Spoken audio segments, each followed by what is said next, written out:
I thought I was gonna OD one night. Speed beats perfection.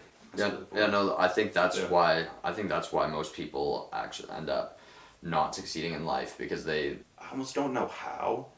Yeah, what do you mean you don't know how?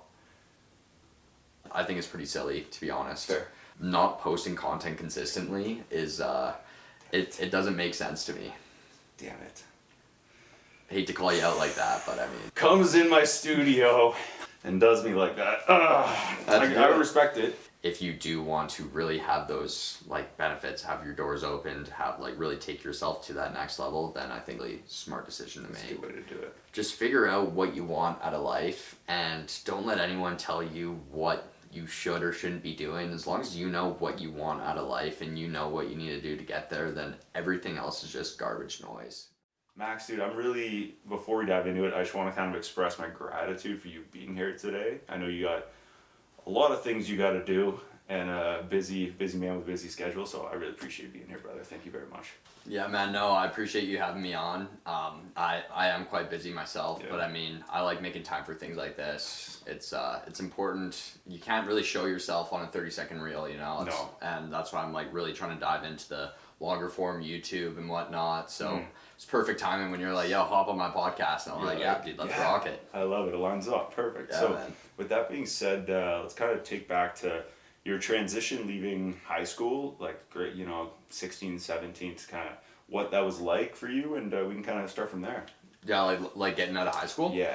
Yeah, so I was in grade 12. I was on the football team and whatnot. Love football. Yeah. And then after high school finished, I was just in a relationship with this one girl, and I was pretty cock-whipped. I only wanted to spend time with her. Pushed away all my friends and whatnot, and it ended up big breakup ended up happening. It was basically what ended up going down was, I was just super jealous in the relationship, and she was jealous herself too. It's just, that's what happens at a young age, right? Yeah, for sure. So big breakup happened, and I mean, I was pretty straight arrow up until then, right? It was till I was 19. I was just working and going to college. Basically, I just went to college, and then after that breakup is when I just didn't know really what to do with myself, right? I didn't know what to do. So after that breakup, I was like, okay, I'm gonna get in the gym. I'm just gonna get super yoked. And then after that, I just got mixed up with the wrong group of boys, to say the least. And that just, it kind of fed what I was getting into and whatnot. So after I got mixed up with the wrong guys, that's just when everything just went downhill for the kid, downhill for sure. Yeah. What timing was that? Was that from when did what's it called? When did the breakup kind of happen? Towards the end of high school or right after? It was a year. It was a year out of. No kidding. Yeah, a year out. Yeah. So I was pretty straight arrow. I was going to college for that first year, and I was locked in college. Wasn't really drinking that often. Just spending time with my girlfriend, having a couple buddies.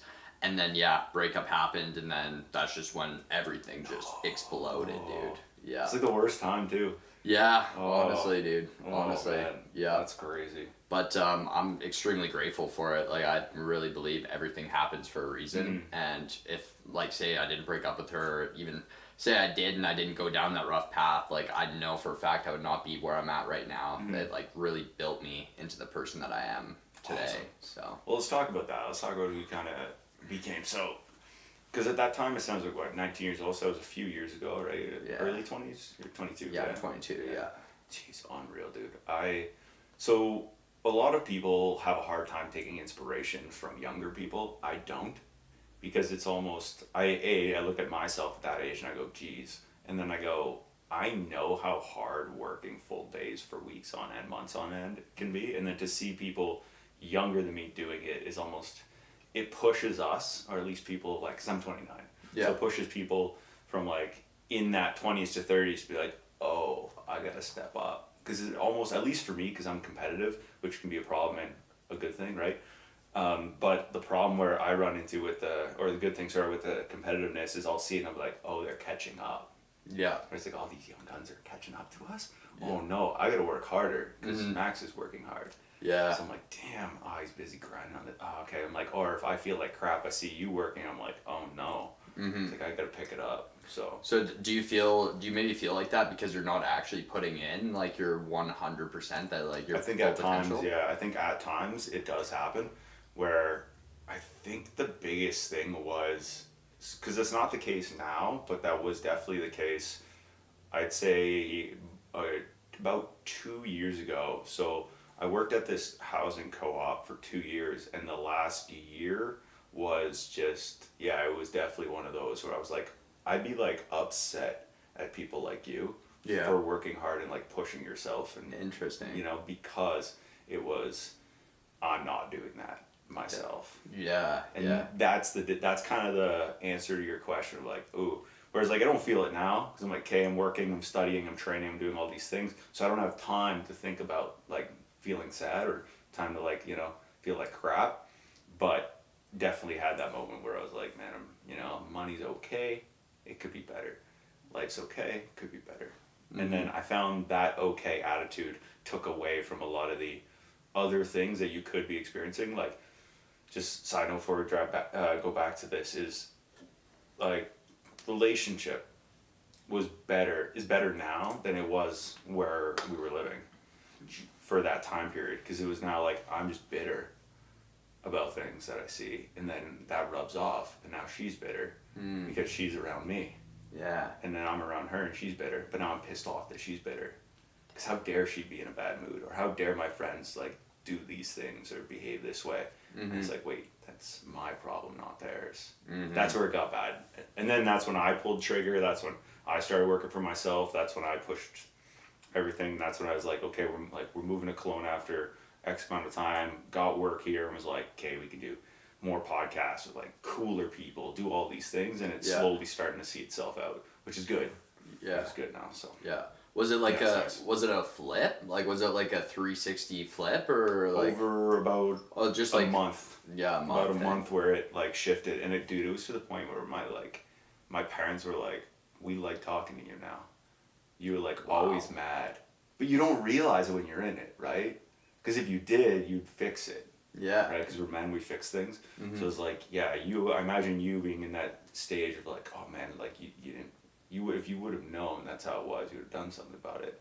But until it gets that breaking point for everybody, and like everybody's breaking point's different depending on what they're doing, is like, ooh, that's what pushes you over, and then that's when you make the change. Totally. I think that's what happened to me as well. Yeah, no, for sure. I honestly, I feel so I feel grateful that I had my moment when I did at such a young age, because like if I would have had that breakthrough that I had when I was like your age, 28, 29, I would have felt so behind.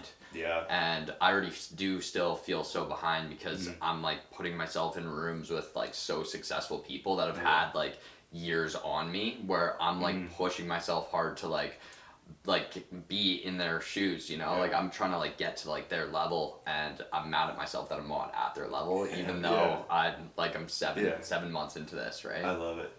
And you can, but since you're like, you're a competitor, you're chasing it also, you see that it's not a bad thing, it's a good thing.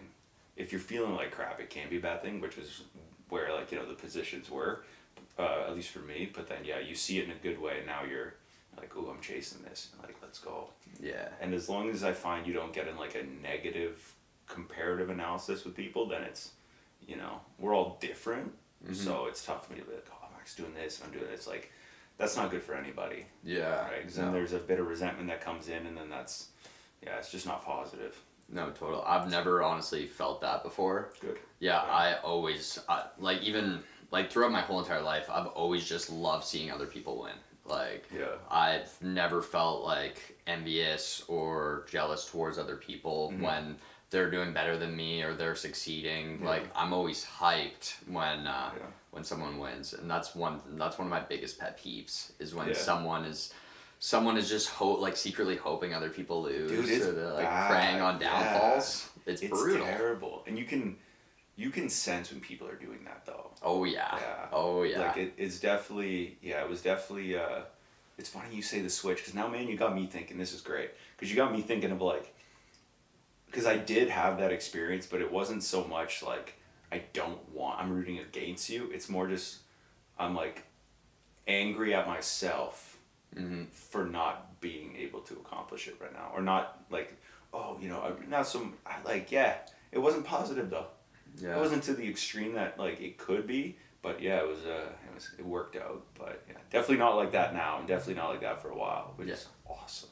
Awesome. But now I see you doing well. Like we just met, but like seeing you do well is, like hypes me up. And seeing other buddies do well, I'm like, let's go, because then it gives you that air of like everybody's growing together, and it motivates you now. Yeah. Right. It fires you up. Right. Yeah. Because it just, you now want to do more and be more productive and be better and learn, which is the whole point.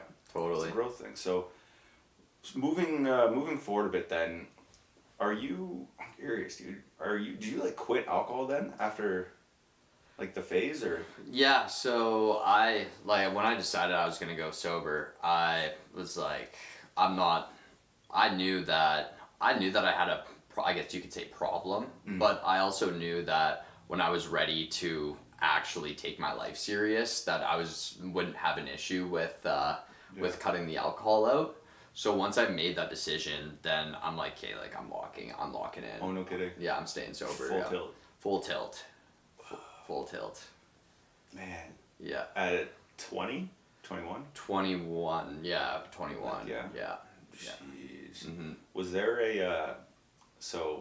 a breaking point for you, or was it just like an accumulative thing?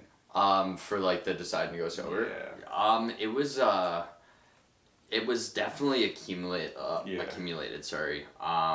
There was a lot of moments where it was just like one thing after another between like my bank account always being at zero, and then like getting mad at like my one friend Eli. Like I'd always me and him were like just butt buddies. Like we were just like all drinking all the time, doing drugs and whatnot. But it was it was definitely this one moment that really stuck out to me, and it was this one night I'll never forget it. I was just doing a bunch of drugs, and I thought I was gonna OD one night. No. Yeah, I thought I was gonna OD, and I started freaking out. I started panicking, and then I went into my little sister's room. She's like 17, and I was like, I don't know what to do, blah blah blah. Yeah. So she like drives me to the hospital, and like my 17-year-old sister's like driving me to the hospital on like a Tuesday night at like 3 a.m. Yeah. And after that, I was lying, like, so she was like, you gotta pull it together, like, no more drugs, right? Like, you can drink, no more drugs. And I stayed drinking, and I was off the drugs for like 2 weeks, and then went back to the drugs. Yeah, went back to the drugs, yeah. And then, it was, and then it was after that, it was just like, then I was hiding it, and then it was just like, night after night after night after night, and then I'd like wake up being like, hey, like this is gotta be done, it's gotta be done. And then I was just like this one weekend, I'm like, this is it. I'm like, this is it. I've had enough. We're doing it. I love it. Yeah. Yeah. And then I was like, no, like this time, like I felt it in my body, like I knew. And then I cut it out that weekend. That same friend Eli, he was like, it was the Saturday or Sunday night. He's like, so like we hitting the town? Yeah, what are we doing? I'm like, no, dude, no. And then I cut him off.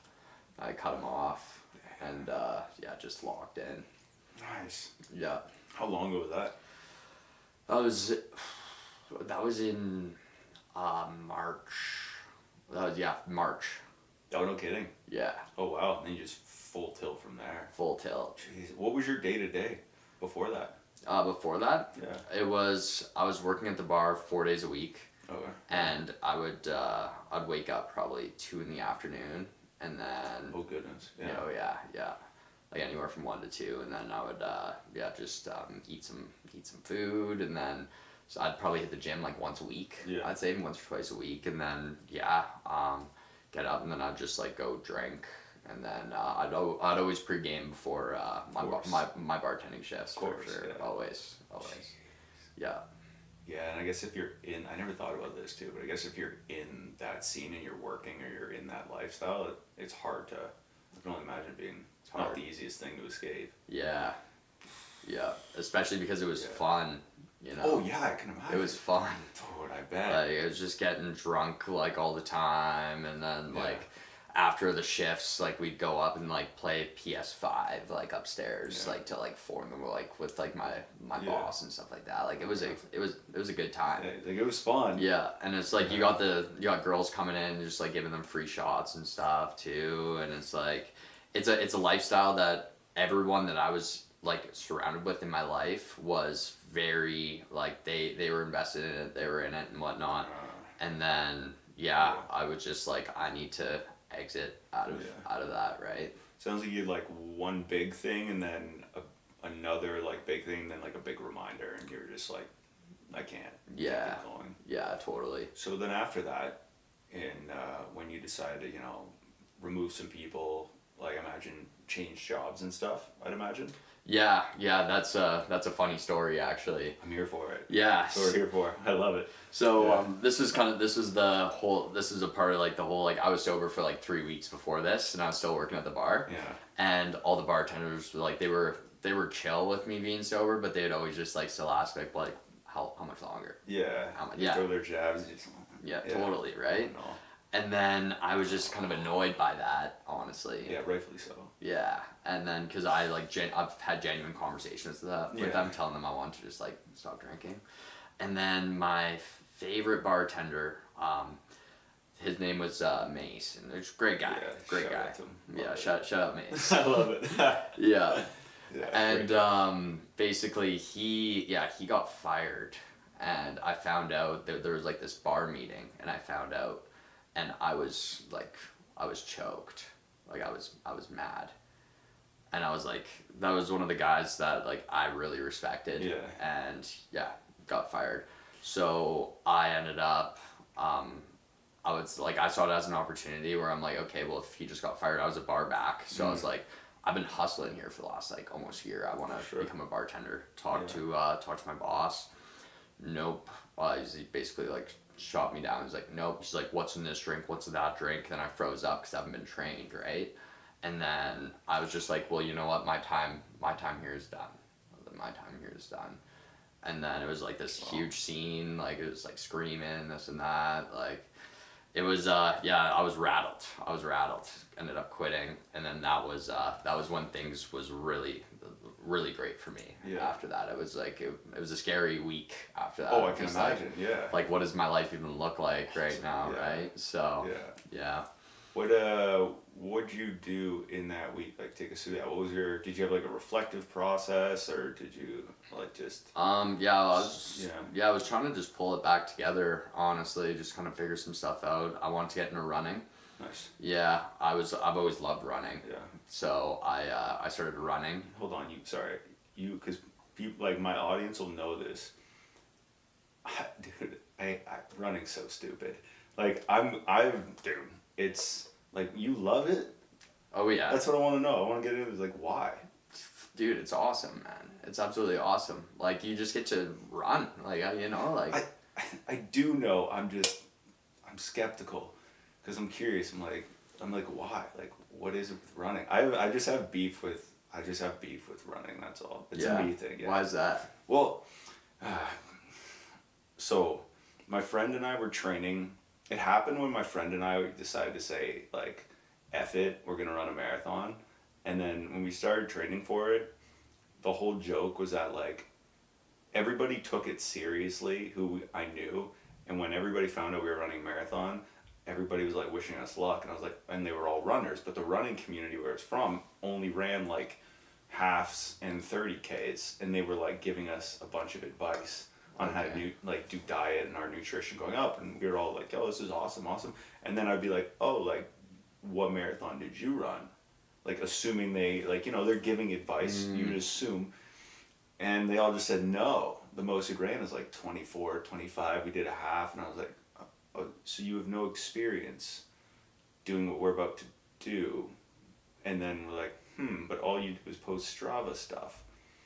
And then we were like, are we just the best runners then? I'm like, are we at that level then? Like what? We were like, is running just easy? Yeah. And then that was kind of our like beef with running, was like, that was the joke, and then it kind of kicked our butts back when it was like the last 10K of the marathon, where we were like just now upset at running because we're like, we thought this was easy. Now I know why everybody stops at 21 or 30. Yeah. I'm like, oh, this is stupid. And then, yeah, so I think my beef is just, again, competitive, but running kicked our ass. Yeah. So I was like, ever since then, I'm like a bit, running's stupid. So your beef with it is that it was hard. Yeah, that it fought back, you know. I have respect for it. Yeah. But my beef with that is like, it beat me up. Yeah. Yeah. No, that's interesting. It's a good thing. I think the best things in life are the hardest things. You know? I would honestly say that's why I love it. For sure. Yeah. Every good thing that's come in my life has come from like the hardest things that have happened. You know? Same. I'm with you. I'm with you on enjoying them. I just running. Mm-hmm. Yeah, it's just crazy that you love it. Mm-hmm. I just don't like it. I still see the benefit, and I still do it weekly. Yeah. That's very. No, I think you gotta start pushing yourself to do more runs, eh? Yeah, just hard things, you know, like just hard things. I'm a big believer in just like doing like things you do not want to do that just makes you uncomfortable. Like, and I think that's what separates the average Joe to an actual successful person. Mm-hmm. Yeah. The running thing. I think the thing is I'll have to do another long distance run. That'll be like a feat. Because I have no issue with the hard things, but I do have just fun beef with running.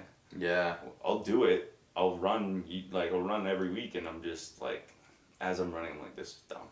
Yeah. And then I'm like, I hate you running, and then running. It's kind of more playful than it is like deep, but it is, it's just, it was, we got to a point where it was kicking our asses a little bit more than I thought, and I was like, respect. Mm-hmm. And then I would just like, flip it off and whatever, keep running. Oh, that's fair. I feel like I know a lot of people that just like hate running. Like they just hate running, and it's like no matter how much they do it, they just hate running. I think it's for specific people, honestly. Like that's just like with accounting. Like I hate accounting, but some people just love it. I just I think there's just certain things that people are just like born to be bad, like kind of enjoy joy, because the things that's the difference. Yeah, and I think that's what you need. Like you need to enjoy things to work on it every day to be good at it, right? So I personally enjoy the hustle. I enjoy entrepreneurship, so it doesn't really feel like work. But if someone doesn't have that passion, but they're like, they know they have to do it and they're like trying to do it, and if they hate every single minute of it, you're not going to be successful. Right. You run a business or you work for yourself or whatever have you, or you run a company, and in order to be the person running the company, what is something that you think an entrepreneur has that they enjoy, or a task, or it could be anything that they enjoy, like a part of the grind maybe that they like, that if this person didn't like it, they wouldn't be an entrepreneur? Like what is something that like kind of just separates the two? Yeah, that's a great question. I would say doing more, like just doing more all the time, you know? I'm kidding. Yeah, just doing more all the time. There's so many times where like I'm doing this and I'm doing that, and I don't necessarily have to be doing it to be growing my business. Like I'm still just putting in work to my business. I don't have to be doing these things, but it's that like additional stuff that you're doing that's compounding on top of each other that a lot of people, like if they're not doing that, then they're not going to be successful. And that makes sense. To give you a bit of an example, when I first started the signpost business, I went into it with a business partner, and he was one of my good friends, and we went into this, found out about the business model. We were like, hey, like we're gonna go into this together, and he was gonna do the installs, I was gonna do the sales and the marketing. Nice. And it was like the idea was there, it was great, and then because like I'm not a hands-on guy, like I hate that stuff, so I'm a pretty boy, so I love it, that's funny. But so that was our kind of thing, and he would we were like putting in work the business, but he would only want to clock in 3-4 hours, and I'd want to clock in like 8, 10, 12 hour days. Minimum, right?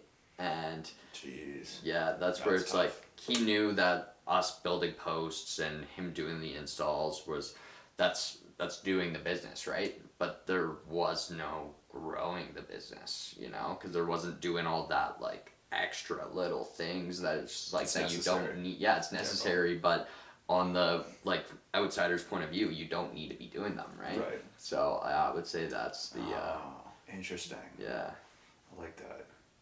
Where did you, so when did this whole thing start? Like, when was it, what was like the beginning stages of you going, you know what, I'm going to run something for myself and see how it goes? The signpost business? Yeah, that's so basically to give you a bit of a rundown, I had this friend named Corey, and this guy was super like straight arrow driven. And then me and him stopped being friends like fully because I was drinking partying, he was locked in. And then we hated each other basically. And he was still friends with like my friends, I was still friends with their friends, but it was just like so Mix, yeah. which I respected.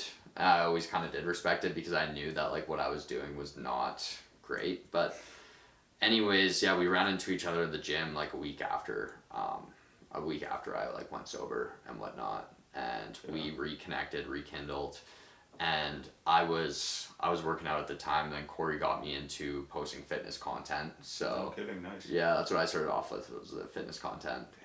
Yeah, Yeah. cool. If you scroll enough on my feed, on my page, you can see some pretty cringy fitness videos. Love it. That's awesome.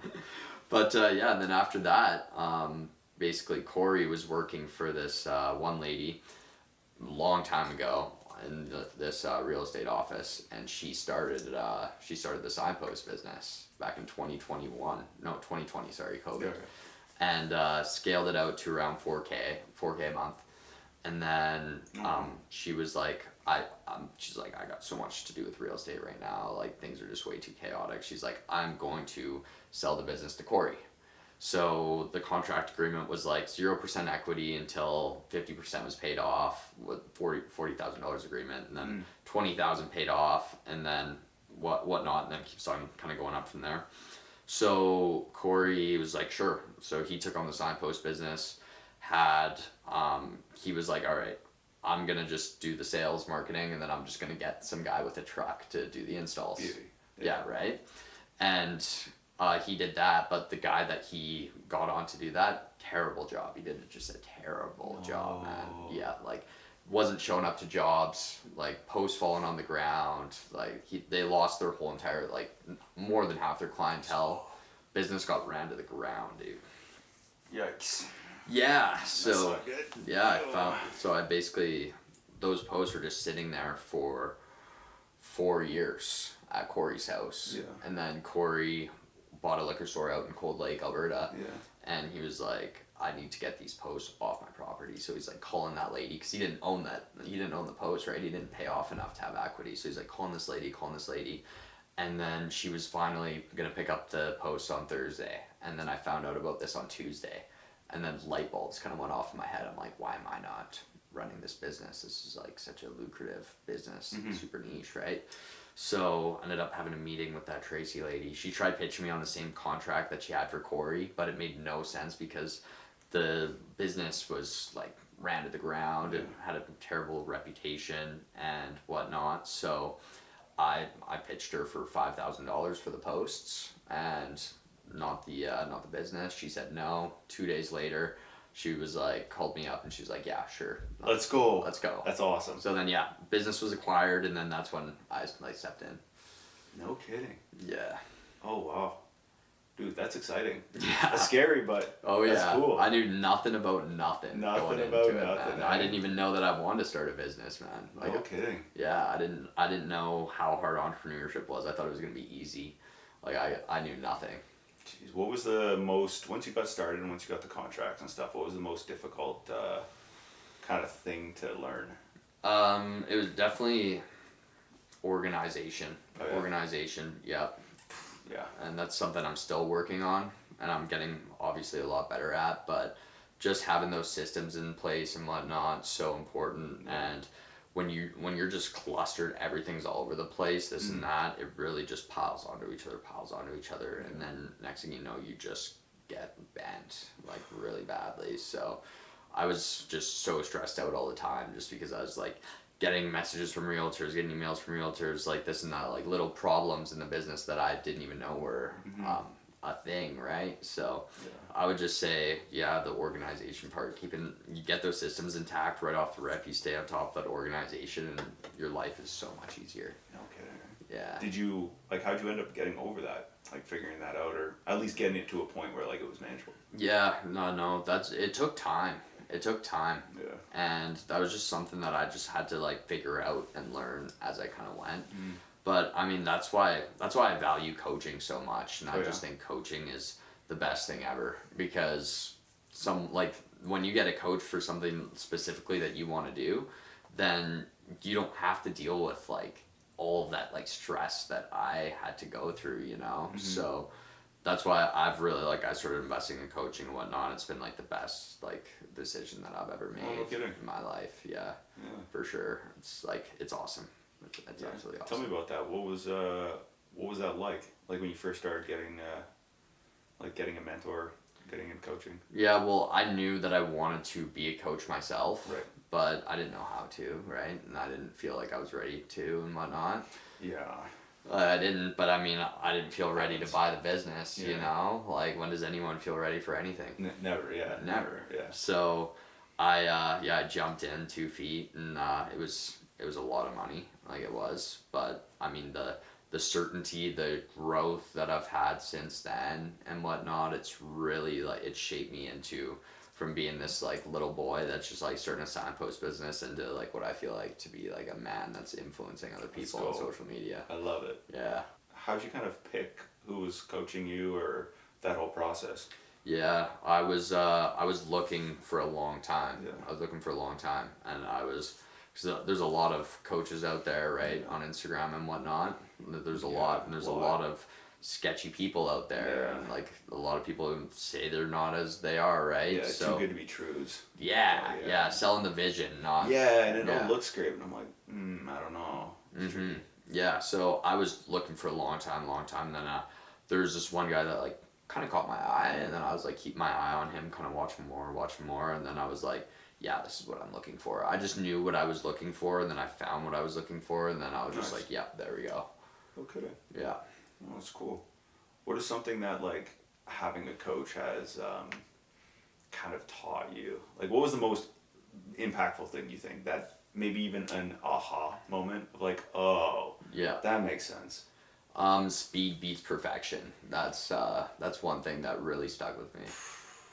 That's Yeah. a bar. Yeah. That's a bar. Yeah. That's good. Speed, it really does, man. Yeah. Like, at the end of the day, no matter what you start or what you do, it's never going to be perfect. It's like Yeah. you're starting off, right? Yeah. So if you could just like focus on just being fast and like, yeah, the ride feels messy, right? But just keep Yeah. on pushing through that speed, you're way better off. And that's what I tell all the guys that I coach. I'm Yeah. like, you guys just like rip through this and like, let's go. Nice. Keep the momentum going. That's cool.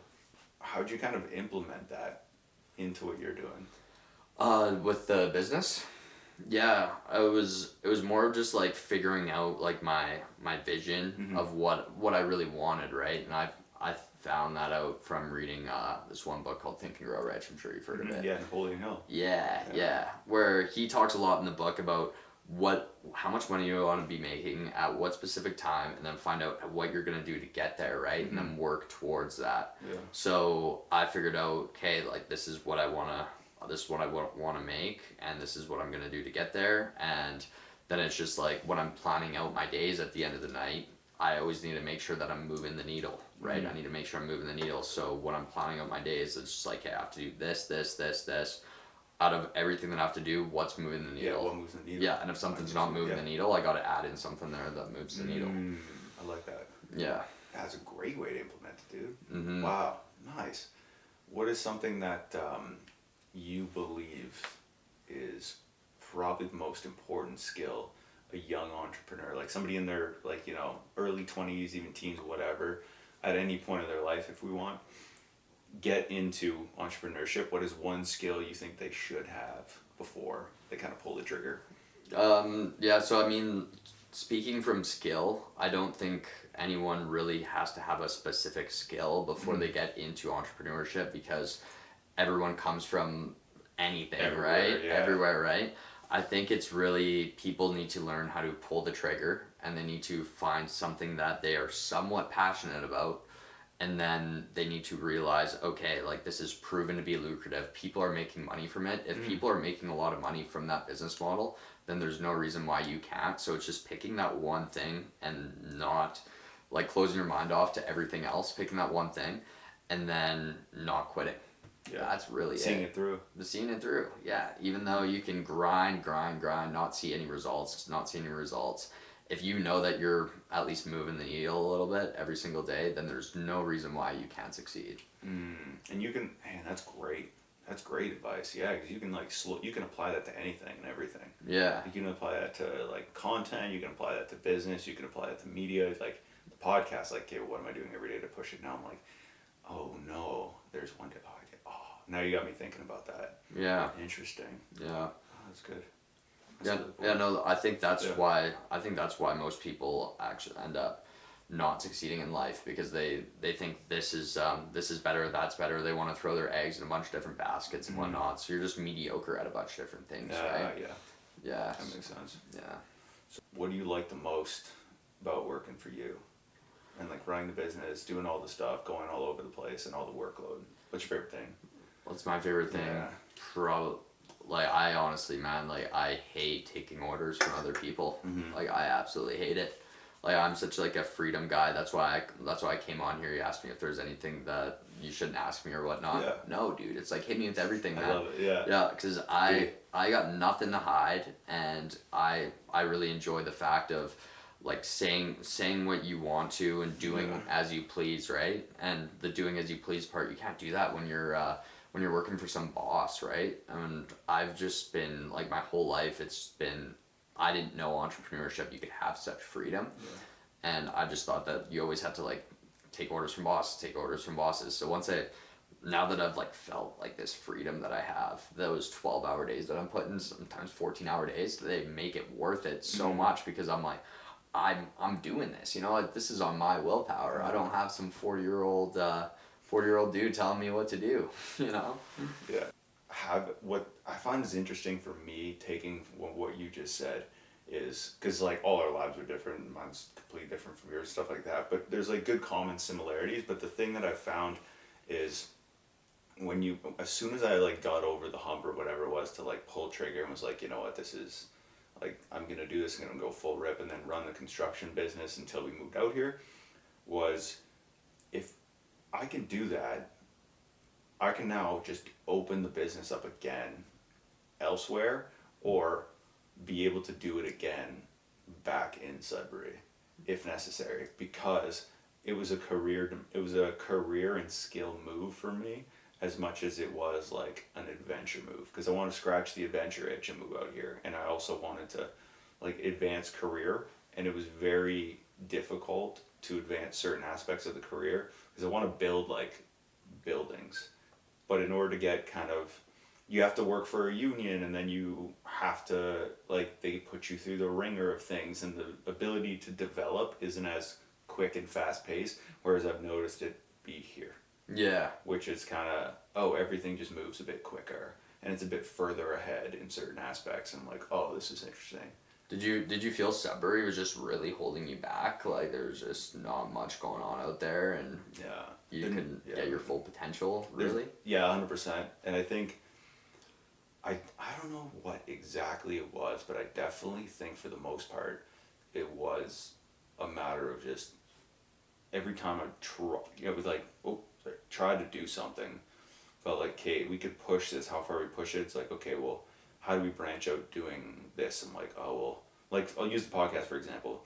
It's like, okay, we've done all these things, had all these incredible guests on, and conversations are great, it's developing, like, production's getting better, but then, okay, I want to have more people and, like, different conversations, and I want to have these business conversations where I can learn things and, like, go back and forth, and I want to have these conversations about, like, certain crazy different things people are doing, and then eventually you run out of people. I do think there could have been a bit more different conversations, but I think the idea was like, well, I want to be close to an international airport was a big thing, where we weren't. We were like 4 hours from Toronto, right? So you have to drive to fly to go. So if I want to have like a guest on that's in Vancouver, or a guest on in Calgary or Edmonton, I'd fly there. Wow, you would And do then that? that's what I would do. If there's Wow.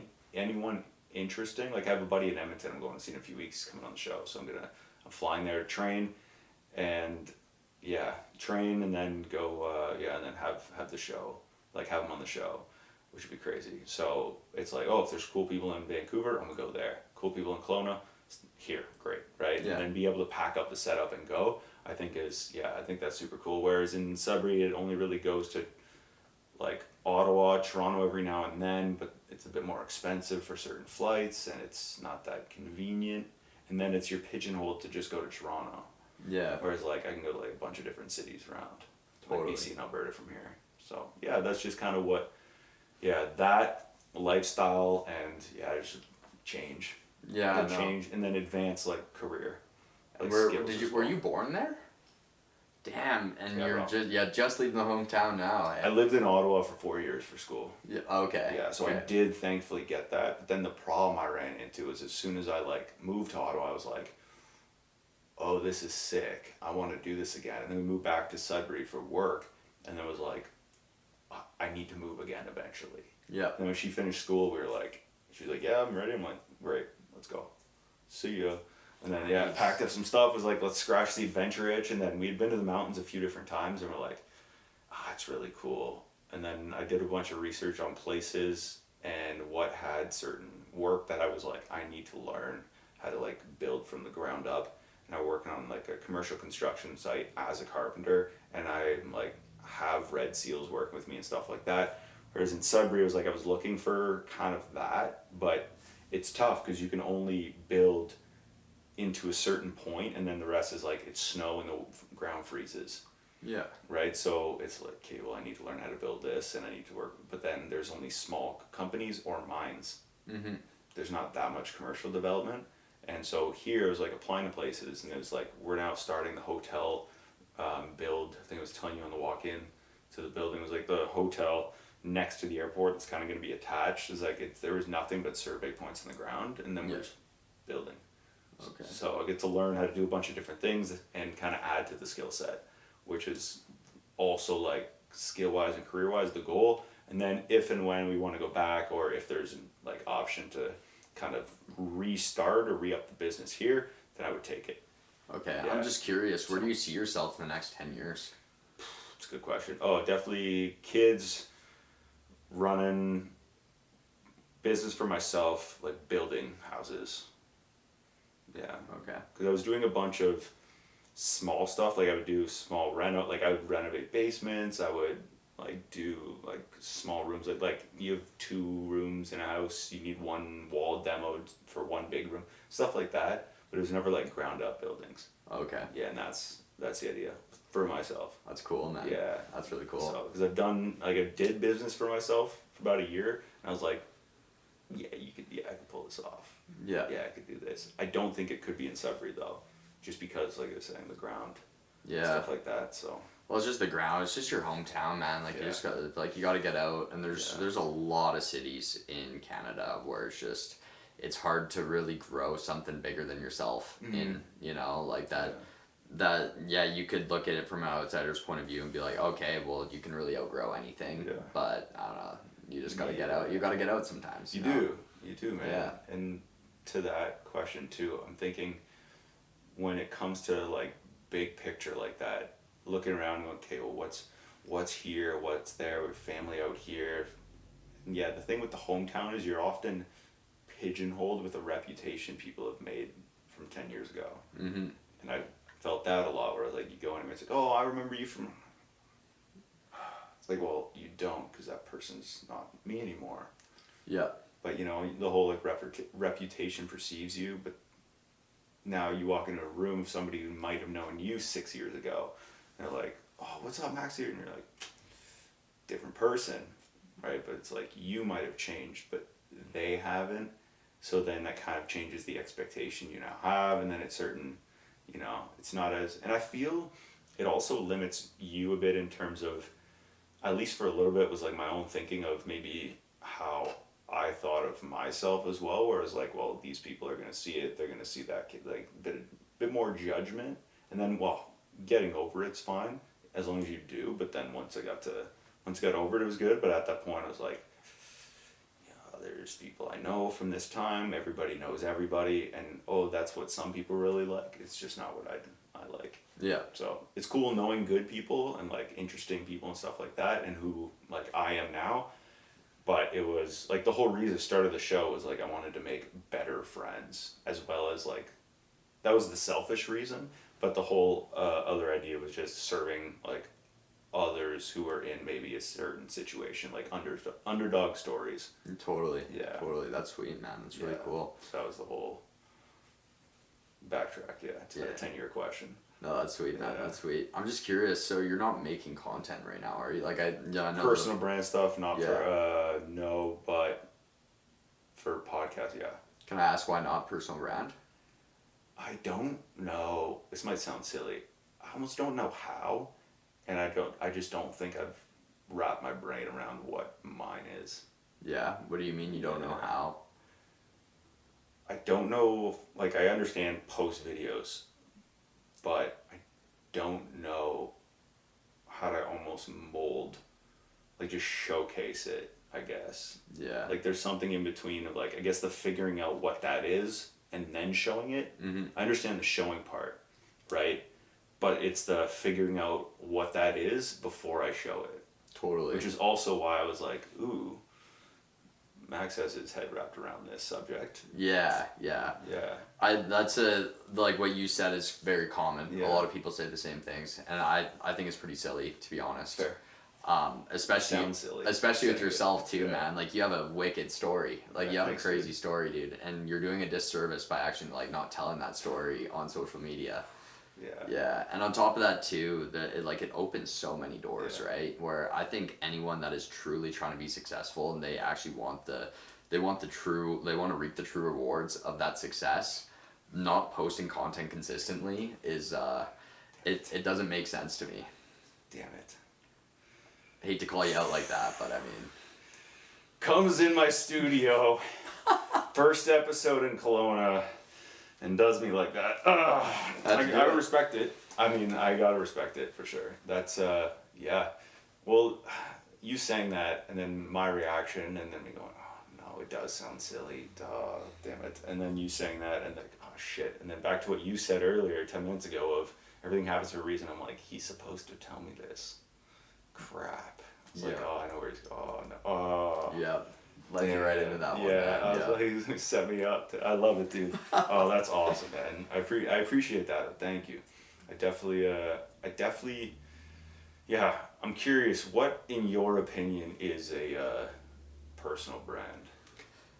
I think it's in its name itself. It's a personal brand. You know, it's you. You know, everyone gets so caught up on what do I post and how do I do this, like the logistics, right? But I mean, that's just that's like analysis paralysis with basically anything, right? Starting a business, well, what do I price it out? How do I get my clients, right? It's all something that you don't really understand until you throw yourself in the deep end of it.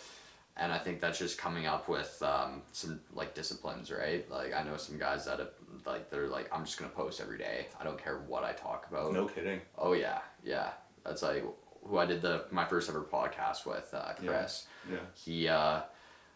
He still hasn't blown up on social media yet, and like still like he only has like 850 followers, but he's posted every single day for the last like 8 months. And who's Chris? He's your buddy. Yeah, he makes fitness content. He's my stepsister's boyfriend. Oh, no kidding. Actually, yeah. So interesting. Yeah, so like not overthinking it, and I mean, yeah, it's just honestly, it's one of those things where everyone sucks at it, right? At the start, I sucked at it, and it's something like, it just opens so many doors, dude. Like the amount of people that like reach out to me and like want to do, if I didn't have a personal brand, I would not be sitting in here right now. Like, you know? I'd be just slanging a signpost business and no one would know about it. Yeah, you know? It puts you in rooms. Yeah, I'm battling with, I'm like kicking myself right now because I'm like laughing or trying not to laugh like at myself because I've been thinking through this and I've never thought more about it than I have in the last like couple months, right? And now I'm like, oh no, he's convinced me.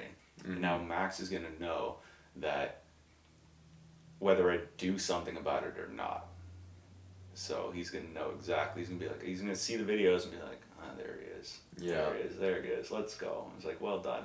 Or he's not gonna see them and be like, well, hold yourself back. I mean, at And the end you'll of, know, all know that too. Oh, yeah. And I mean, at the end of the day, it's everyone's prerogative, right? Whatever they want out of life, you know. And some people hate being in front of camera, and they don't care to like have those benefits, right? And they're fine, they're content with doing whatever they want. So I don't think anyone's stupid for not making content. I just think that if you do want to really have those like benefits, have your doors opened, have like really take yourself to that next level, then I think content's a really smart decision to That's a make. good way to do it. Totally. Nice. Do you have overall any kind of concluding, like whether it be message or story or experience or lesson you kind of want to share before I roll the red carpet for you? Yeah. Kind of wrap this up. No, totally. Yeah. I would just say at the end of the day, and no matter what you're doing in life, whether it's like what you're doing, moving or whatever, no matter what it is, it's like just figure out what you want out of life, and don't let anyone tell you what you should or shouldn't be doing. As long as you know what you want out of life and you know what you need to do to get there, then everything else is just garbage noise. And if you can just figure out what you want and then just go for it, man. Not enough people just go for it, you know. Just grab life by the balls, give it a tug, and just go. I love it. Oh, that's awesome, dude. Right on. Before I conclude, where can people find you? Where can people hear more from you? Yeah, I'm on YouTube and Instagram. It's just Maximus Treble. Love it. Maximus Yeah. Treble. So yeah, just the name, and yeah, post real estate signpost content and wins of the guys that I'm coaching, and just kind of my journey of what I'm doing and whatnot. So that's where you can Sick. find the kid. I love it. Yeah. Well, I'm very grateful that you called me out, but I'm very grateful you came here today. I know you got a lot of stuff you had to do and still have to do. So I really appreciate your time, man. I look forward to doing to taking everything you said and making something actionable out of it. And man, I was really grateful you were able to make time for us today. So thank you very much, man. Absolute pleasure, man. Thank you Awesome. for bringing me on. Right on, brother.